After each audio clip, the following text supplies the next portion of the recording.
देवपूजेपासून आजच्या मिनी व्लॉगची की नाही सुरुवात करते। दुपारची वेळ आहे आणि आता जेवण करण्यासाठी मी किचनमध्ये आलेली आहे। काल बघा बागेतून भाजी काढली होती ना, तीच भाजी मला आज करायची होती, पडवळची भाजी।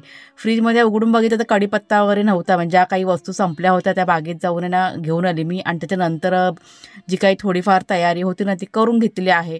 तर पडवळची भाजी आज झटपट तुमच्याशी शेअर करते शॉर्ट व्हिडिओमध्ये। तर इथे भाजी वगैरे चिरून झाल्यानंतर कढईमध्ये बघा तेल घातलेलं आहे, राई, जिरं, कढीपत्ता, लसूण आणि भरपूर असा कांदा घालून चांगला असा लाल होईपर्यंत कांदा परतून घेतला। त्याच्यानंतर त्याच्यामध्ये चिरलेली जी भाजी आहे ना पडवळची ती घातलेली आहे, हळद टाकलेली आहे, चवीप्रमाणे मीठ घातलं आहे आणि थोडीशी कोथिंबीर आणि झाकण लावून ठेवलं 1-2 मिनटं। त्याच्यानंतर त्याच्यामध्ये थोडंसं पाणी घातलं आणि 5 मिनटं शिजून झाल्यानंतर ओलं खोबरं घालून आपली बघा ही भाजी की नाही तयार झालेली आहे।